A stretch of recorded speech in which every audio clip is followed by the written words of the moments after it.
नमस्कार दोस्तों, आज मैं एक्सप्लेन करने वाला हूँ हाल ही में रिलीज हुई नेटफ्लिक्स की वेब सीरीज 1899 को। ये वेब सीरीज एक मिस्ट्री वेब सीरीज है। ये कहानी एक समुद्री जहाज की है जो यूरोप से न्यूयॉर्क के लिए रवाना हुआ है, लेकिन रास्ते में इस जहाज के साथ बहुत सारे अजीब घटनाएं होती है। कहानी की शुरुआत में हम एक लड़की की वॉइस ओवर सुनते हैं जो बताती है दिमाग असीम है और इस दिमाग के वजह से हम जो चाहते हैं वो कर सकते हैं। फिर हमें एक लड़की को दिखाया जाता है जहाँ दो लोग उससे पकड़ के ले जा रहे थे। दरअसल इस लड़की का नाम मोरा फ्रैंकलिन होता है। ये अपनी डेट से पूछ रही होती है मेरे भाई के साथ क्या क्या है जो प्रोमीथियस जहाज पर था। तब तक मोरा की आंखें खुल जाती है। शायद वो सपना देख रही थी, लेकिन उसके हाथ में कुछ जख्म के निशान होते हैं, शायद उसे पकड़ने की वजह से। साथ में एक न्यूज़पेपर भी देखती है जिसमें लिखा होता है प्रोमीथियस जहाज को खोए हुए 4 महीने हो चुके हैं, लेकिन वो अभी भी लापता है। एक लेटर भी देखती है जो उसके भाई का होता है और लिखा होता है तुम मुझे न्यूयॉर्क में मिलना। मोरा इस वक्त जहाज पर होती है और आज का दिन होता है 19 अक्टूबर 1899। ये जहाज यूरोप से न्यूयॉर्क की तरफ जा रहा है। जहाज में बहुत सारे वर्कर कोयले डाल रहे हैं। उनमें से एक वर्कर उस डूबे हुए प्रोमीथियस जहाज के बारे में बात करता है। तभी जहाज में कुछ हलचल होती है और ओलेग नाम के लड़के को चेक करने के लिए कहते हैं। वो ऊपर जाता है, तभी वहाँ उसे किसी के होने का एहसास होता है, लेकिन कोई नजर नहीं आता। जहाज के अंदर एक कपल बैठा होता है जो प्रोमीथियस जहाज के बारे में बात कर रहे थे। लड़की का हस्बैंड लड़की को ज्यादा पसंद नहीं करता। दूर बैठा एक जापानीज लड़की को देख रहा था। उस आदमी का नाम लुसियन होता है। मोरा फ्रैंकलिन डाइनिंग रूम में आती है। उसे एक लड़की मिलती है जिसका नाम उल्सन होता है। उल्सन मोरा से पूछती है क्या तुम सच में डॉक्टर हो। साथ में उल्सन कहती है यहाँ बैठे सभी लोग कहीं न कहीं भाग रहे हैं, पुराना मानो तुम भी कहीं भाग रही हो। तभी वहाँ पर एक लड़का घबराए हुए आता है और पूछने लगता है यहाँ पर कोई डॉक्टर है, मेरी बहन की हालत बहुत खराब है। तभी 2 लोग यहाँ आते हैं और उसे पकड़ के ले जाते हैं क्योंकि ये लड़का गरीब होता है जिसको बिना इजाजत के पैसे वालों के साथ सफर करना मना है। मोरा इस लड़के का पीछा करती है। इस लड़के को दोबारा 3rd क्लास में डाला जाता है। ये लड़का मोरा को अपनी बहन से मिलवाता है जो प्रेग्नेंट होती है और वो दर्द से चिल्ला रही होती है। मोरा इसको चेक करती है। बाद में उसका बच्चे को पेट में घुमा देती है और उसे ठीक कर देती है।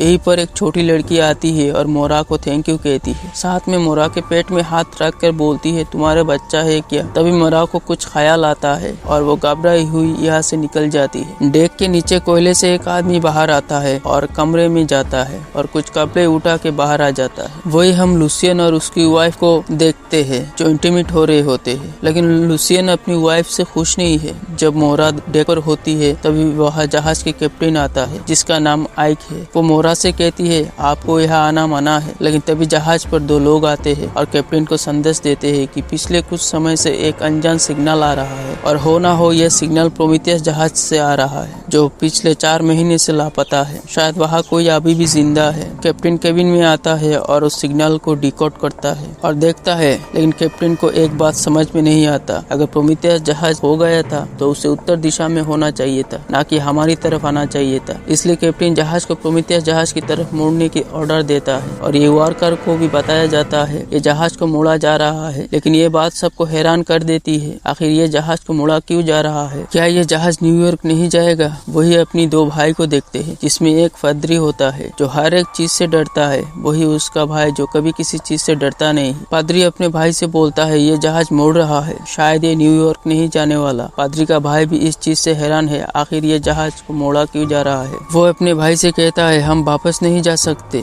वही छोटी लड़की अपनी बहन को जगाती और कहती है सब ऊपर गए हैं, वो खोए हुए जहाज मिल गए। साथ में ये भी कहती है जहाज को मोड़ दिया गया है। मोरा कैप्टन के रूम में आती है और पूछती है क्या सच में प्रोमीथियस जहाज मिल गया है। लेकिन कैप्टन बताता है हमें जहाज नहीं मिला, केवल सिग्नल ही मिला है। शायद जहाज में कोई जिंदा है तभी सिग्नल भेज रहा है। इसके बाद मोरा चली जाती है। कैप्टन एक लेटर निकलता है और ये लेटर मोरा के लेटर से मैच करता है। इसके बाद कैप्टन सबको डाइनिंग रूम में बुलाता है और ये सभी को बताता है कुछ घंटे पहले हमें एक सिग्नल मिला था और हमें लगता है ये सिग्नल प्रोमीथियस जहाज से आया है जो 4 महीने से लापता है। सभी इस बात से परेशान हो जाते हैं, आखिर हम अपना रास्ता क्यों बदल रहे हैं। हालांकि उस जहाज वालों ने हमसे कोई मदद नहीं मांगी। तभी कैप्टन कहता है उस जहाज के अंदर 1423 पैसेंजर थे, शायद उनमें से कोई अभी भी जिंदा है। और ये बताकर कैप्टन यहाँ से चला जाता है। एक अनजान आदमी ओलेग के पास आता है और उसे ब्रेड देने पीने के लिए कहता है, जिसका नाम जोरेम होता है। शायद वो कई दिनों से भूखा था। डेक के ऊपर मोरा अकेली होती है। तभी कैप्टन आता है और मोरा से कहता है, सभी डाइनिंग रूम में खाना खा रहे हैं, तुम्हें भूख नहीं लगी? मोरा इस बात को घुमा देती है और पूछती है, जब प्रोमेथियस जहाज मिल जाएंगे तो उसके अंदर क्या मिलेगा? लेकिन कैप्टन इस बात का जवाब नहीं पता में देता है। तब तक उन्हें प्रोमेथियस जहाज दिख जाता है। रात तक ये लोग जहाज के करीब पहुंच जाते हैं और एक फ्लेयर छोड़ते हैं ताकि प्रोमेथियस जहाज में कोई जिंदा है तो उसे पता चल जाए। जहाज के क्रू कैप्टन से लौटने की बात करते हैं। साथ में कहते हैं, हम कंपनी को इन्फॉर्मेशन कर देंगे, वो लोग इसे देख लेंगे। लेकिन कैप्टन जहाज के अंदर जाना चाहता है। मोरा भी जाना चाहती है। कैप्टन उसे भी साथ में ले लेते हैं और ये लोग जब जा रहे होते हैं वही पादरी होता है।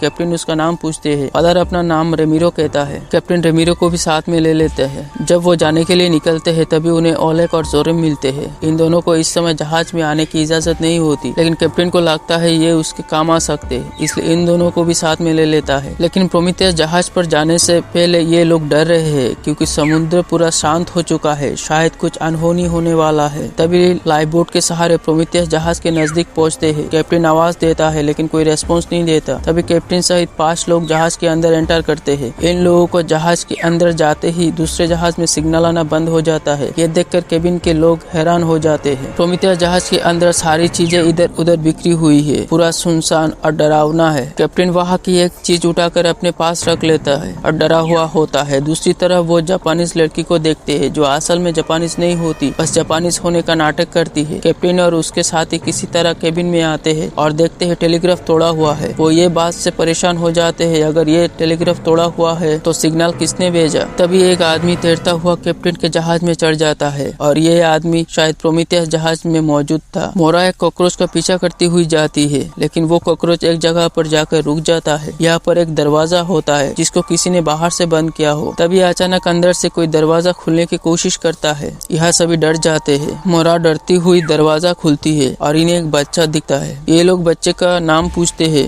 मगर ये बच्चा कुछ बोलता नहीं। कैप्टन के जहाज में जो आदमी तैर के आया था वो रूम नंबर 1013 में खड़ा हो जाता है और उस रूम के नीचे कॉकरोच छोड़ देता है और ये कॉकरोच उस कॉकरोच से मिलता है जो प्रोमेथियस जहाज में हमने देखा था। साथ में वो आदमी उस रूम में चला जाता है। बता दे आपको, ये रूम मोरा फ्रैंकलिन की है। प्रोमेथियस जहाज में उस बच्चे के हाथ में एक ट्रायंगल होता है और ये बच्चा वो ट्रायंगल मोरा को दे देता है और इसी सस्पेंस के साथ ये एपिसोड खत्म होता है। अगर आपको इसका सेकंड पार्ट चाहिए तो 20 लाइक पूरा करवा देना और चैनल पे नए हो तो सब्सक्राइब कर देना। जय हिंद।